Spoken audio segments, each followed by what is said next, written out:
자, 계속해서 과학인사이드 이어갑니다. 과학 스토리텔러 웹진 인저리타임의 조승현 대표 함께합니다. 대표님 안녕하세요. 예, 안녕하세요. 자, 이 시간에는 상대성 이론의 세계 함께 탐험하고 있습니다. 상대론 오디세이, 오늘 6번째 시간인데요.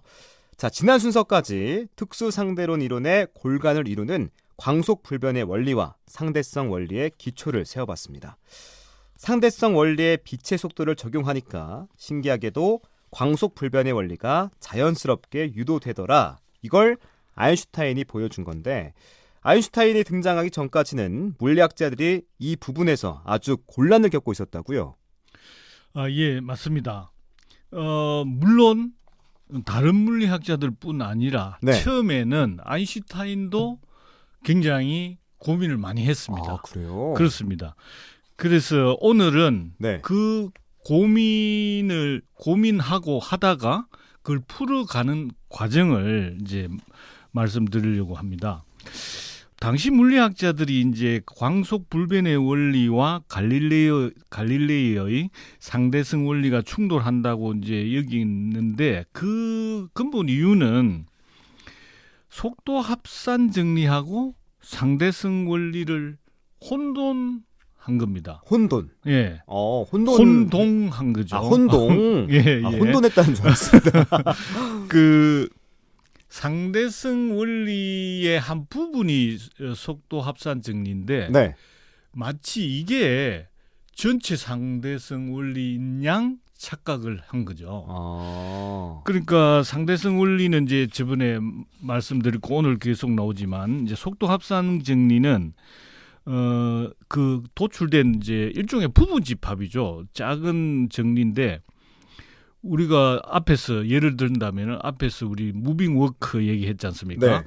그 위에서 걸어가는 관광객이 있다면 이제 무빙 워크도 당연히 이제 일정 속도로 가고, 네.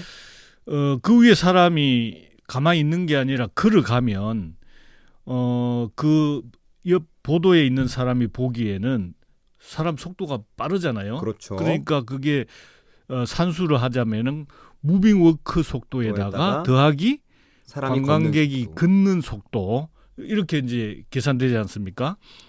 그런데 이제 빛에는 이 관광객 대신에 빛을 넣었을 때는 이게 이렇게 플러스가 안 되고 관광객 속도 그대로, 이 만약 C라면 무빙 워크 속도는 뭐 아무런 의미가 없는 거죠. 없더라. 네. 안 나타나더라. 네. 그래서 이게 상대성 원리하고 상충되는 것이 아니냐 했는데, 우리가 일반적인 그 현실 세계에서는 이게 맞는 것 같았는데, 빛에는 이게 이제 맞지 않았는데, 이게 상대성 원리가 잘못된 게 아니라 이 합산 속도에 문제가 있었어요. 그래서 네.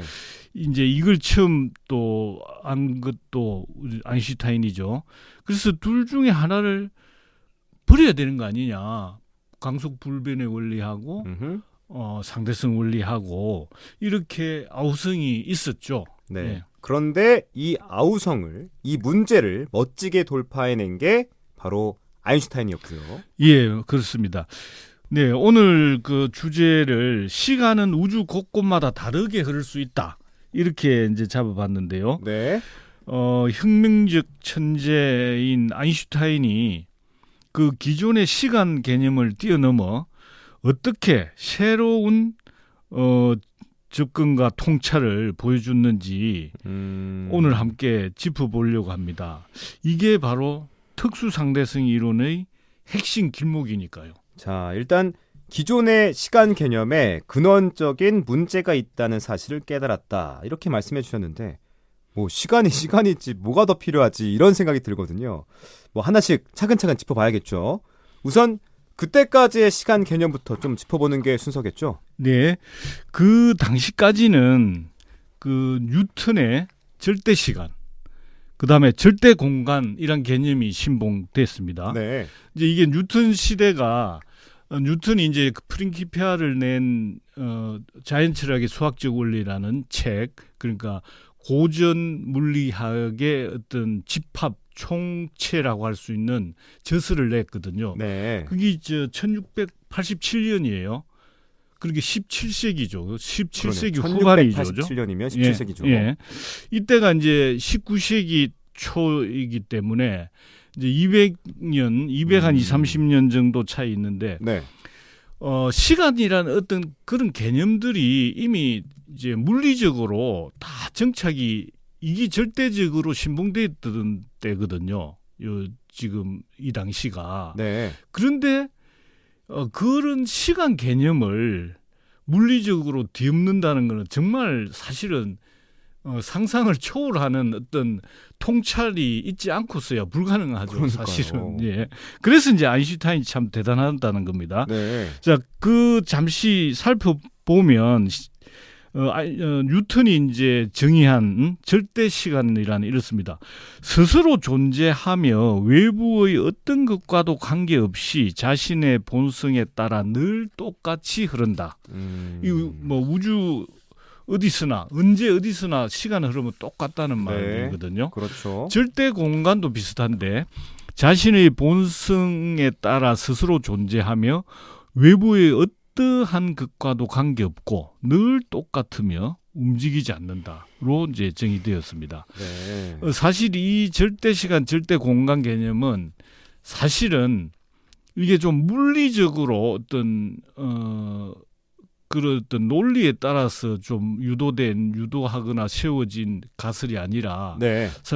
뉴턴의 어떤 독단적인 어떤 추상적인 독단적인 가설인데 그 좀 사실은 물리학자로부터 또 데카르트라는 그 철학자이자 수학자이자 물리학자 잘 아시잖아요. 네. 이런 사람들로부터 사실은 좀 비판은 받았어요. 그렇군요. 네. 그러나 정착이 돼 있었죠. 당시에는. 이 개념 자체는 정착이 돼 있었지만 비판을 받았다. 그런데 이제 일반인이 아니라 좀 물리학자나 철학자들한테는 이런 느닷없이 이렇게 끌어왔다. 절대 시간이라는 걸. 그래서 비판을 조금 받긴 했어요. 뭔가 문제가 있는데 그게 뭔지는 모르겠다. 그런데 이걸 또 오래 가지 않아서 돌파해낸다고요.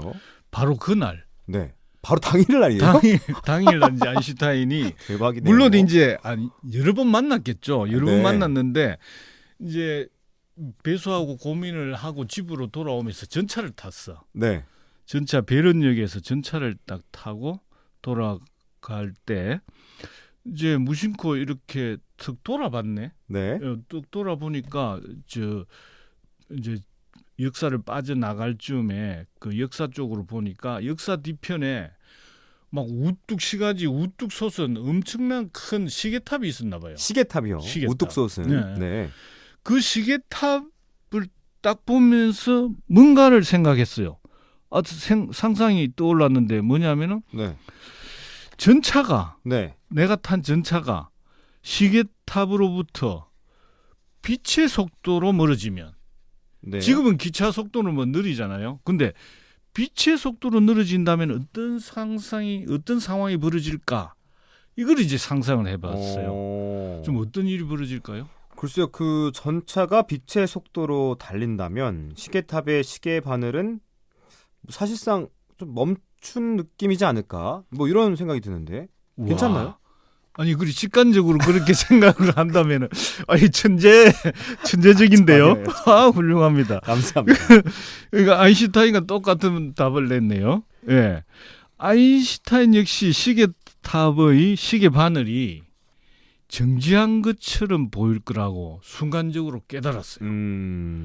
근데 그렇게 안 정지한 것처럼 보이는 네. 어떤 원리나 이유가 뭘까요? 자, 이거를 어떻게 생각했냐면 영화 엑스맨에서 봤는데 빛의 속도로 달리는 퀵실버라는 초능력자가 거기에 나오는데 이 친구가 빛의 속도로 달리면 세상 모든 게 멈춘 것처럼 느려지더라고요. 당연히 사람들 눈에는 퀵실버가 보이질 않고요. 이거랑 뭐 비슷한 개념이지 않을까라는 생각을 했습니다. 그렇습니까? 퀵실버라는 초능력자가 나온다고요? 네네. 예, 나도 한번 봐야 되겠네요. 네. 예, 모든 세상이 멈춘 것처럼 느려진다. 완전히 멈추는 거죠. 빛의 속도로 가면. 그런데 그 원리가 어떤 원리냐면 네. 우리는 모든 걸 본다는 그 개념은 빛을 본다는 거거든요. 네. 내가 지금 국 아나운서 얼굴을 보는 것은 그 얼굴에 묻어 있던 얼굴의 정보를 가진 빛이 내 눈에 들어오기 때문에 내 눈에서 그걸 영상을 뇌에 보내가지고 뇌에서 아 누구다 이렇게 판단하는 거거든요. 네. 그러니까 빛이 그것이 이까지 오는데 걸리는 시간이 있잖아요. 그렇죠. 근데 내가 멀어지면은 빛이 오는데 내한테까지 오는 시간이 더 걸리잖아요. 그렇겠네요. 예. 그러니까 내가 빠르면 빠를수록 그 예를 들어 입 모양이나 뭐 이런 것들이 눈을 깜빡이는데 눈 깜빡이는 아주 느리게 깜빡이는 거고 그리고 만약에 빛의 속도로 가버리면은 그 움직임을 감지한 그 빛이 내한테 도달이 안 되기 때문에 그렇죠. 내가 탁 본 그것만 보이는 거죠. 그렇죠. 처음에 본 무슨 말인지 이해했습니다. 그렇죠. 네. 그래서 그런 원리인 거예요. 네. 이제 그리고 시계탑이 1초에 있을 때 내가 봤어. 12에 있을 때 초침이. 그러면 이제 1로 탁 가야 되는데 그 순간 내가 빛의 속도로 가면은 2로 갈 때의 빛은 내한테 못 따라오잖아요. 못 따라오죠. 그러니까 그 2로 가는 빛은 못 오니까 그렇죠. 1에 있을 때의 빛만 나는 보니까 가만히 멈춰 있는 걸로 보인다는 거죠. 그게 하나의 그렇죠. 원리죠. 그런데 시계탑은 정지한 것처럼 보이는데 아인슈타인 눈에 그럼 전차를 탄 아인슈타인이 빛의 속도로 멀어져 가면서 자기 시계를 봤어. 손목시계요? 손목시계. 그럼 따지고 보면 손목시계도 전차가 빛의 속도로 후퇴하니까 네. 전체가 후퇴하는 거잖아요. 네. 그런데 시계는 어떨까요? 근데 시계는 내가 차고 있는 거니까 예. 같이 움직이고 있는 거잖아요. 예. 좀 그 시계 탑과 다르게는 정상적으로 움직이지 않을까라는 생각이 드는데요. 와, 대단합니다. 이건 맞습니까? 맞습니다. 야, 이것도 맞췄어요. 예. 아인슈타인이 시계를 보니 시계 바늘이 정상적으로 움직입니다. 네. 자, 그런데 또 문제입니다. 또요. 아인슈타인이 이제 보는 게 아니라 그 시계탑에 네. 우리가 아인슈타인 보기에 시계탑의 시계가 정지한 것처럼 보이잖아요.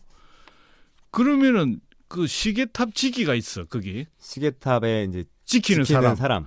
그 사람이 시계를 보면은 어때요? 시계탑에 있는 시계를 보면 그 사람은 뭐 상관없지 않을까요? 시계탑 지기 눈에도 시계탑의 시간은 정상적으로 가고 있을 것 같은데 우리가 지금 시계를 보고 뭐 이렇게 확인하는 것과 다르지 않을 것 같습니다. 맞습니다. 네, 조금 어려웠습니다. 근데 한번 더 생각해야 되네.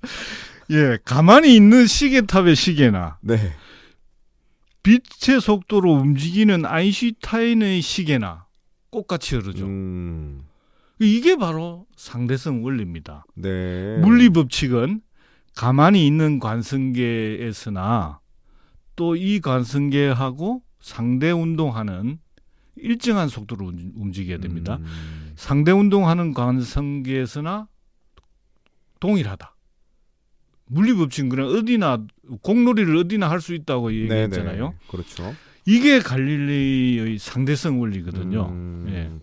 아인슈타인의 시계도 시계탑 지게 시계도 시계 주인의 눈앞에서는 정상적으로 작동을 하는데 하지만 아인슈타인이 시계탑을 바라볼 때는 얘기가 달라진다. 이 말씀이신 것 같습니다.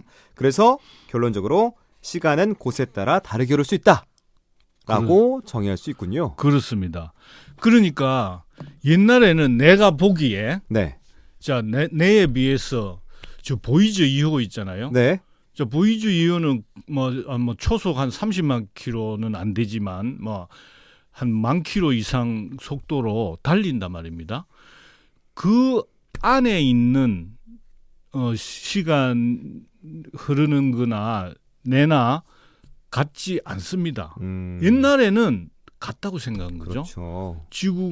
지구에 있고 어떤 성운 어떤 태양계 맨 바깥에서 무슨 도는 어떤 지대라든지 뭐 다른 은하계 이런 데는 상대 운동을 하기 때문에 우리에 비해서 그러니까 내가 보는